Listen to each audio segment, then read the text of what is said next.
In this video, we're going to do an advanced or intermediate drawing of an eye. So in my last video on drawing eyes, we kind of talked about the anatomical structures. So starting with the eyeball itself, then the iris, then the pupil directly in the center of it, and kind of laying the eyelids over the top of the eyeball and the eyelid crease that goes over the top of the eyeball. So just sort of a simple way of understanding the anatomy as you're drawing. So in this video, I'm going to skip over that beginning part because I understand the anatomy of that. So I'm just keeping those same concepts in mind as I'm working. So what I'm really going to focus on in this drawing is looking at the shape of the eye itself and the shape of the eyelids. So I'm just going to very lightly block in the main structures of the eye, so the eyelids, the eye crease, the iris, the pupil. And again, when you're doing this, you don't want to have really hard lines. The majority of what makes a drawing look nice and realistic is the shading.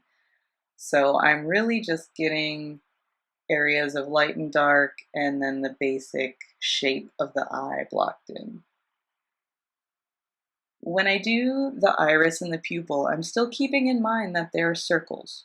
They're not ovals, they're not on any other shape, they're a circle. So even though part of it is covered up by the eyelid, it's still a circle.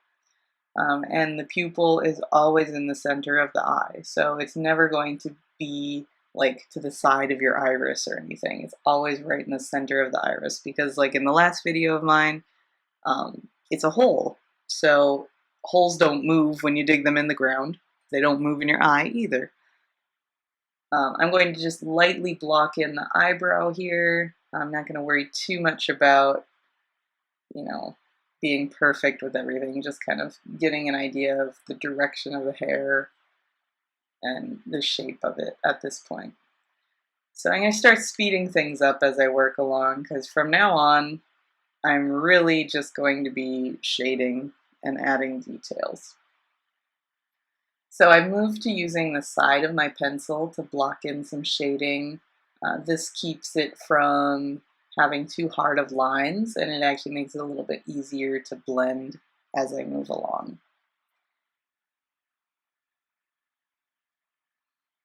I'm going to start light and then slowly go darker as I work, so it's easier to slowly get darker than it is to go too dark and then try to erase it.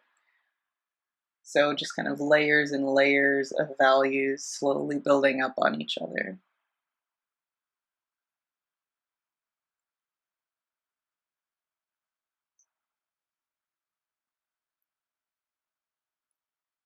When you're drawing from life, sometimes it's kind of challenging to see it as a drawing. And you get kind of hung up on details and things. So, I mean, especially when you see something in color and you're drawing it in black and white, sometimes values are challenging to see. So, for those of you that are beginning, sometimes it might be helpful to draw from a black and white photograph so that you can focus really on those values, so the lights and darks. However, when you are drawing from life, so drawing a person, so for example, I'm drawing my own eyebrow, you want to really, really look closely. And you kind of don't think about, oh, I'm drawing an eye, it has to look like an eye. What you should really be focusing on is like, what kind of shape is this? Or, how dark is this part compared to this part? So when I'm doing the iris right now, I'm looking at which areas are the darkest, which areas are the lightest, and I'm just kind of focusing on the shapes that those light and dark areas create. And basically you just do that with whatever you draw. Kind of ignore whatever it actually is and then just look at it as pure shapes or colors or values or lines. So just those basic elements of art, breaking them down.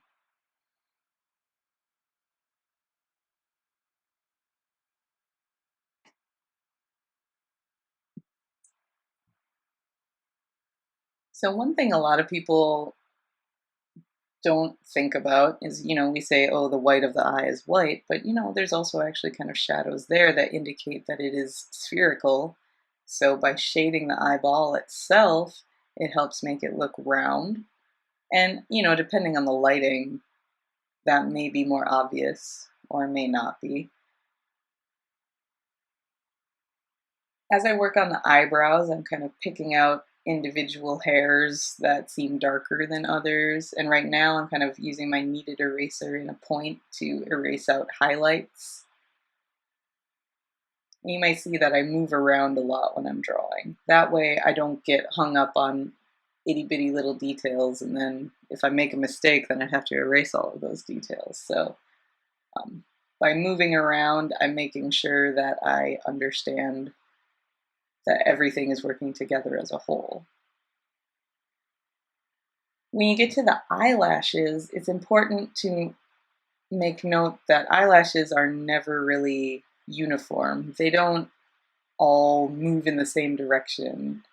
So they usually overlap and then they change direction from the side of your eye where they go out to the side as compared to the front where they're kind of moving straight at you.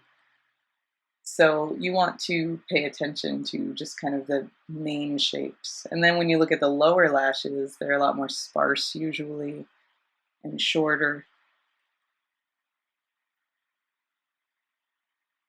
So at this point, I'm going to start with my blending stump and just kind of smooth out all of the shading that I've been doing.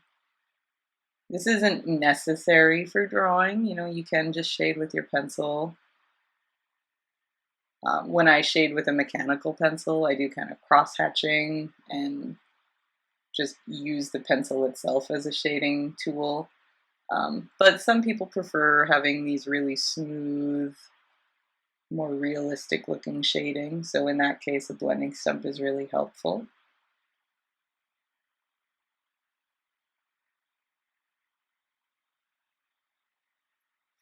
Now, once I've kind of smoothed everything out that I want to, I'm going to go back over the darker areas with my pencil to kind of bring out those deeper values, especially in the tear duct, the crease of the eye, the iris, and the lashes.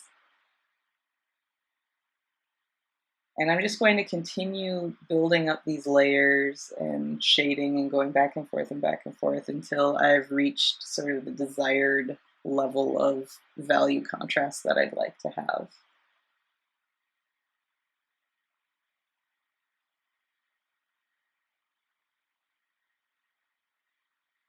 I can use my eraser in a point to erase out highlights.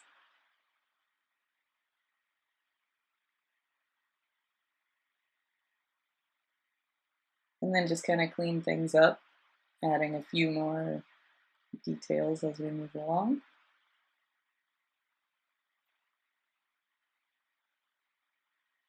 And there we have a realistic eye drawing.